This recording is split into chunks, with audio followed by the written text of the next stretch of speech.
Class 11 के students एक और धमाकेदार वीडियो में आपका स्वागत है। और स्टूडेंट्स जो आपका 13 सितंबर को हिंदी का पेपर होने वाला है, तो स्टूडेंट्स फाइनली हम आपका हिंदी का पेपर लेके आ चुके हैं। एक तो लाइक और शेयर ठोक दीजिए, महाकाल का दबा के लाइक और शेयर ठोक दीजिए।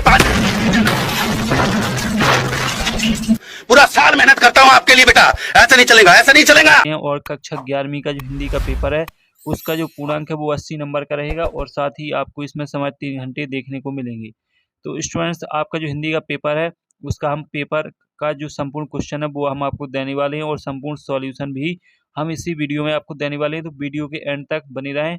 और अभी तक आपने यदि वीडियो को लाइक नहीं किया तो प्लीज़ वीडियो को लाइक तो कर ही दें और साथ ही चैनल को भी सब्सक्राइब कर लें जो स्टूडेंट्स चैनल पर नए हैं। और साथ ही स्टूडेंट्स आपको इस पेपर का मटेरियल चाहिए तो आप टेलीग्राम चैनल पर जुड़ जाइएगा। आप टेलीग्राम चैनल पर कैसे जुड़ सकते हैं, आपको डिस्क्रिप्शन में लिंक मिल जाएगी, वहाँ से आप टेलीग्राम चैनल की आपको लिंक मिलेगी, वहाँ से आप टेलीग्राम चैनल को ज्वाइन कर सकते हैं और पेपर का जो मटेरियल है वो प्राप्त कर सकते हैं। तो वीडियो को शुरू कर लेते हैं। तो पहला क्वेश्चन है आपका, सही विकल्प चुनकर लिखिए। कबीर ने ईश्वर के कितने रूप माने हैं? 1, 2, 3 अनंत। तो आपके 6 नंबर की सही विकल्प रहेंगे और हर जो आपका सही विकल्प रहेगा, जो प्रत्येक सही विकल्प आपका 1 नंबर का रहेगा। तो वो आपका पहले का राइट आंसर 1 रहेगा। इसके बाद है आपका दूसरा क्वेश्चन, आप देख लीजिए। स्पष्ट तरीके से मैं आपको दिखा रहा हूँ जूम करके। तो आपका जो दूसरा क्वेश्चन है वो आप देख लीजिए। मीरा ने श्री कृष्ण को किस रूप में स्वीकार किया है? ईश्वर के रूप में, पति के रूप में, आराध्य के रूप में, सखा के रूप में। तो आपका राइट आंसर रहेगा पति के रूप में। इसके बाद है, गजल में लिखे जाने वाले हर दो मिसरे के समूह को क्या कहते हैं? शेर, मिसरा, काफिया, रुबाइयम। तो इसमें शेर हो जाएगा। इसके बाद नमक का दरुआ कहानी का प्रकाशन वर्ष है तो 1924, 1914, 1934, 1904। तो आपका 1924 राइट आंसर हो जाएगा। इसके बाद है पांचवा, समानता कहानी के तथ्य स्वीकार किए गए। तो इसमें आपका 6 राइट आंसर रहेगा। इसके बाद छठवां है, अर्थ के आधार पर वाक्य के भेद होते हैं। तो इसमें आपका 8 राइट आंसर रहेगा। इस प्रकार से आपके सही विकल्प कंप्लीट हो जाते हैं। एक बार फिर से आप देख सकते हैं। इसके बाद आते हैं आपके खालिस्तान, जो कि आपके 7 नंबर के रहेंगे। आप खालिस्तानों को देख सकते हैं अच्छी स्पष्ट तरीके से और साथ ही इनका सॉल्यूशन हम आपको देने वाले हैं। जो स्टूडेंट्स आपके खालिस्तान रहेंगे वो आप देख लीजिए। बाणी का डिटेक्टर डॉट डॉट को कहा जाता है। मीराबाई, कबीर। तो आपका कबीर राइट आंसर रहेगा। इसके बाद है रीतिकाल का प्रमुख रस डॉट डॉट है श्रृंगार रस, वीर रस। तो इसमें श्रृंगार हो जाएगा। इसके बाद सूर्य डूब गया मैं डॉट डॉट शब्द शक्ति, इसमें व्यंजना आपका राइट आंसर रहेगा। इसके बाद है अपू की भूमिका निभाने के लिए डॉट डॉट वर्ष के लड़के की आवश्यकता थी। तो इसमें आपका 6 राइट आंसर रहेगा। इसके बाद अगले क्वेश्चन को भी हम देख लेंगे। तो जो स्टूडेंट्स आपका अगला क्वेश्चन रहेगा वो आप देख सकते हैं। रचना के आधार पर वाक्य डॉट डॉट प्रकार के होते हैं। तो इसमें आपको 3 लिख देना है। संगीत के क्षेत्र में लय डॉट डॉट प्रकार की होती है 3। इसके बाद हिंदी का पहला साप्ताहिक पत्र डॉट डॉट है। तो इसमें आपका राइट आंसर पहला हो जाएगा। और इसके बाद आती है आपकी सही जोड़ी, देख लीजिए। सही जोड़ी जो रहेगी आपकी 6 नंबर की रहेगी। पहला जो आपका सही जोड़ी है वो है, हम तौर एक एक कर जाना, इसका कबीर। और सर्ग में बंधी रचना, इसका हो जाएगा महाकाव्य। अपू के साथ 2.5 साल, तो इसका हो जाएगा सत्यजीत राय। किसी विचार या भाव के बारे में लिखना, इसका हो जाएगा भाव पल्लवन।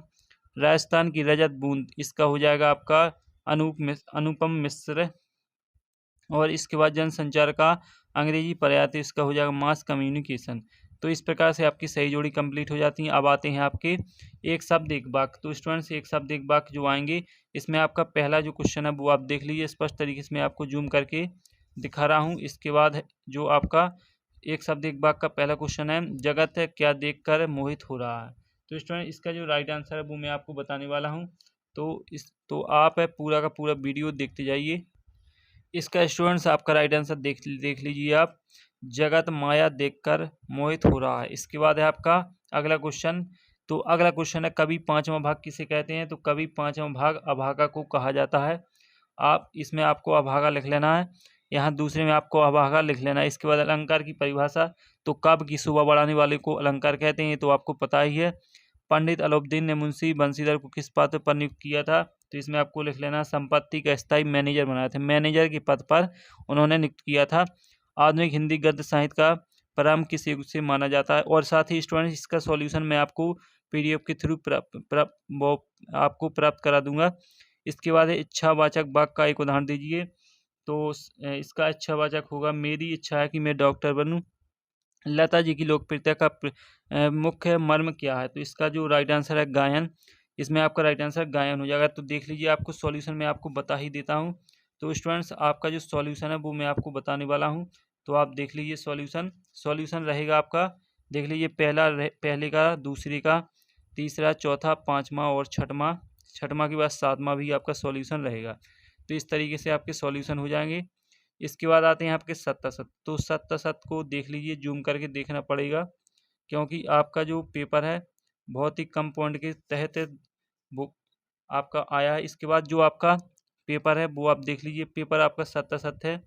पेपर में आपके सत्ता रहेगा, और सत्ता के बाद जो आपका क्वेश्चन रहेगा, कभी नई स्वर को एक ही माना, ये आपका सत्य है। छायावादी कवि के प्रकृति का मानवीकरण किया है, तो ये सत्य है। दोहा और रोला छंद को मिलाकर कुंडली छंद बनता है, ये सत्य है। तुम बरस लो वे न बरसें, मैं यमकलंकर, ये आपका सत्य है। मुंशी बंशीधर के पिता उन्हें ईमानदारी के पाठ पढ़ाते हैं, ये आपका सत्य है। किसी शब्द पर विशेष बल देने के लिए निपात का प्रयोग किया जाता है, ये आपका सत्य रहेगा। तो इस प्रकार से आपके सत्य हैं। अब आते हैं आपके दो नंबर के क्वेश्चन। तो आपका छठवां क्वेश्चन देख लीजिए आप। कबीर ने अपने आप को दीवाना क्यों कहा है? कबीर की दृष्टि से ईश्वर एक है, इसके समर्थ में उन्होंने क्या तर्क दिया? सातवां है, मीरा कृष्ण की उपासना किस रूप में करती है, वह रूप कैसा है? अपना घर से क्या तात्पर्य है, इसे भूलने की बात क्यों कही गई है? और इसके बाद आठवां, छायावादी कविता की दो विशेषताएं, प्रयुक्तवादी कविता की दो विशेषताएं।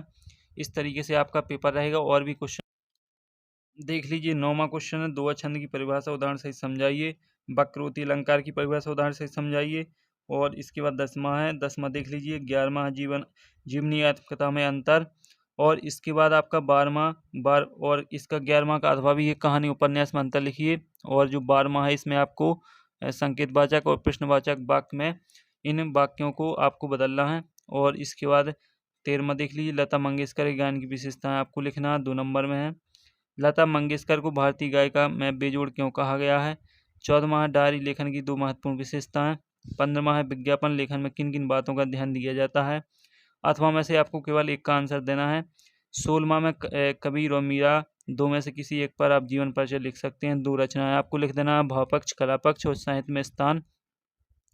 इसके बाद 18वां है, 17वां प्रेमचंद और कृष्णा सोबती, इसमें से किसी एक पर आपको जीवन परिचय लिखना है। 18वां में आपको भाव पल्लवन करना है, चरित्र सबसे बड़ा धन है, इस पर आपको भाव पल्लवन करना है, या इसके अथवा भी आप कर सकते हैं।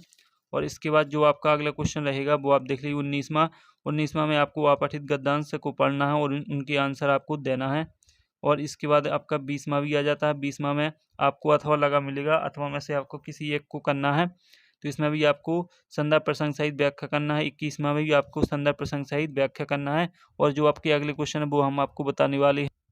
तो आपका अगला क्वेश्चन देख लीजिए आप, 22वां रहेगा। 22वां में आपको क्या करना है? प्राचार्य को शाला शुल्क से मुक्ति हेतु आवेदन पत्र, और बड़ी बहन से के विवाह में आमंत्रित करने हेतु मित्र को बधाई पत्र। और साथ ही इसमें आपको जो है रूपरेखा देखने को मिलेगी, तो रूपरेखा भी आपको कर लेना है। तो इस तरीके से आपका स्टूडेंट्स पूरा का पूरा पेपर कंप्लीट हो जाता है। और यदि इस पेपर का पीडीएफ चाहते हैं और साथ ही संपूर्ण सॉल्यूशन भी चाहते हैं, तो टेलीग्राम चैनल से जरूर जुड़िएगा, लिंक आपको डिस्क्रिप्शन में मिल जाएगी। अगले वीडियो में फिर मिलते हैं, तब तक के लिए जय हिंद।